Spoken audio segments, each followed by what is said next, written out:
a las 8 horas. Bien, el Congreso de los Caballeros del Trabajo, la organización rival, que se reúne en Hamilton, decide secundar la huelga general en pro de las 8 horas.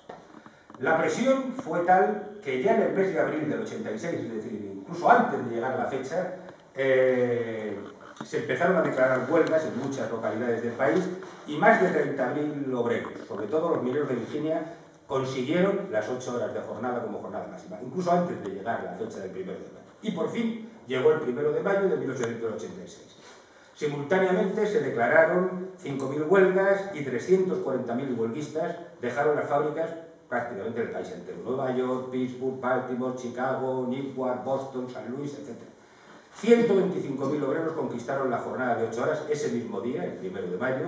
A fin de mes serían unos 200.000 y antes de terminar ese año la cifra de trabajadores a los que se aplicaba la jornada de 8 horas en Estados Unidos era de 1 millón de trabajadores. No era un éxito completo, pero se había obtenido un resultado importante.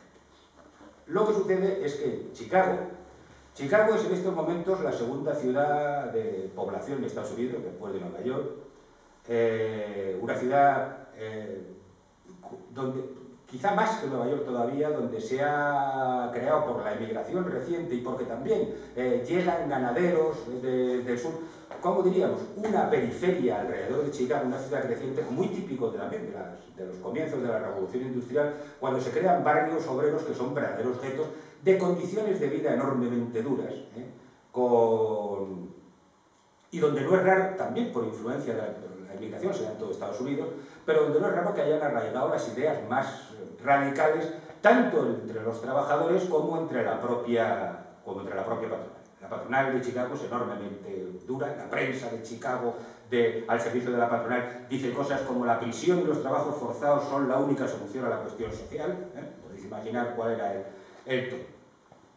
Y Chicago se ha convertido en el cuartel general del movimiento anarquista en los Estados Unidos. Hay muchísima prensa obrera y de alguna manera los líderes, los directores, los redactores de estos periódicos obreros, que son muchos en diferentes idiomas además, por la cantidad de migrantes que hay, son los líderes del movimiento obrero en la ciudad.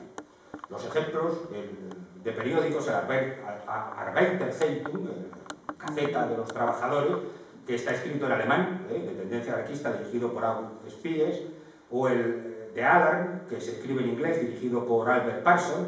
Estos ya los veremos ahora implicados y son de los asesinados como consecuencia de los acontecimientos de Chicago. Bien, en Chicago existe una fábrica de maquinaria agrícola, McCormick se llama, que lleva sosteniendo ese año de 1886 una huelga desde el 16 de febrero de ese año. La huelga es curiosa y sorprendente su motivo. Acababa de morir el fundador de la empresa, McCormick padre, y entonces le había impuesto a su heredero la obligación, muy religioso él, de fundar una iglesia protestante, pues como homenaje a su memoria y a lo bien que le había ido en la vida montando la fábrica. El hijo, para cumplir la voluntad del padre, no se le ocurrió otra cosa que decir, bueno, la iglesia me la van a pagar esto. Y entonces empezó a realizar descuentos a sus trabajadores para sufragar la famosa iglesia. Los trabajadores se pusieron en huelga y McCormick lo sustituyó esencialmente por gentes contratadas por la Pinkerton, es decir, esquiroles y matones que llevaban haciendo funcionar la empresa mientras sus trabajadores en huelga pues prácticamente se morían de hambre. Cuando estalla la huelga del 1 de mayo, la única fábrica que sigue funcionando en Chicago, que sigue echando humo, es la McCormick, que está en el norte de Chicago, y es de alguna manera una provocación ante el éxito enorme que está teniendo la huelga general en la ciudad. Ya el 1 de mayo ha habido algún enfrentamiento con los esquiroles. El 2 de mayo la policía disuelve violentamente un mitin celebrado en Chicago al que asisten 50.000 personas. Hay bastantes contusionados, bastantes heridos. El 3 de mayo se monta una manifestación frente a la fábrica McCormick, justo en el momento en que sale el turno de trabajo y salen los esquiroles, hay un enfrentamiento. La policía interviene, la policía dispara contra los trabajadores y hay 6 obreros muertos y varias decenas de detenidos.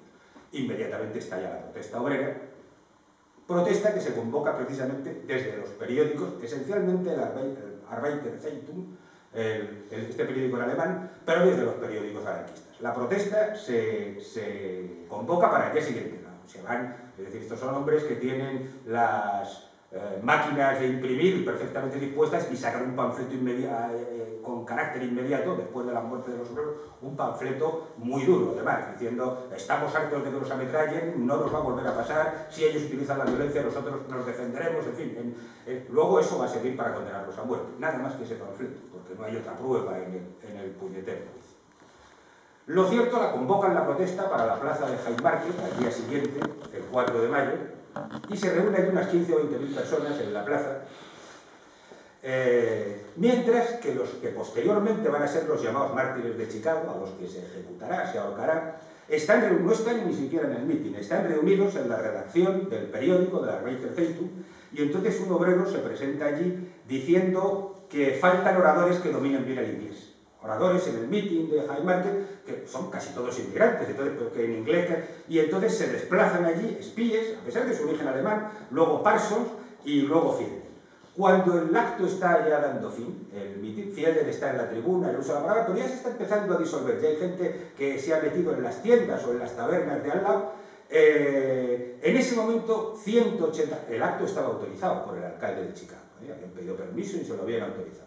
Pero en ese momento 180 policías, dirigidos por el jefe de policía de Chicago, ordena terminantemente terminar el mitin y que se disuelva. Y da orden a los policías de que se pongan en posición de ataque, es decir, con los fusiles preparados para disparar. Cuando preparan los fusiles para disparar, de entre las filas obreras, sin que jamás se sepa quién, sale una especie, dice, una bola del tamaño de una naranja que cae entre la policía, es una bomba. Y hay 60 policías heridos y un policía muerto. Luego de los 60 heridos morirán 6 muertos más. Inmediatamente la policía abre fuego, disparan, y aunque la cifra de muertos nunca se va a conocer con exactitud, se habla de 38 de los muertos y 115 heridos, además de un montón de detenciones, porque inmediatamente en Chicago se declara el estado de guerra. Es decir, Chicago fue puesta en estado de sitio, se dictó toque de queda, empieza una represión de carácter salvaje, se detiene a 300 personas, se destrozan los periódicos anarquistas, socialistas, de los trabajadores extranjeros en general. Se produce una reacción de xenofobia porque la mayoría de los obreros son recién llegados a Estados Unidos, son emigrantes. Se allanan y se destruyen locales sindicales, periódicos, bibliotecas, se tortura a los detenidos, pero no logran hallar al autor del lanzamiento de la bomba, aunque va a haber gente que se prestará a declarar falsamente en el juicio de que vio a este o vio al otro y tal y cual, mediante torturas y mediante sobornos, como se probará después. Pero lo cierto es que el establishment clama venganza, la prensa está enfurecida contra la conspiración de la dinamita, como llaman, y se termina procesando inmediatamente, además, el 17 de mayo comienza el juicio. ¿Contra quiénes? Contra los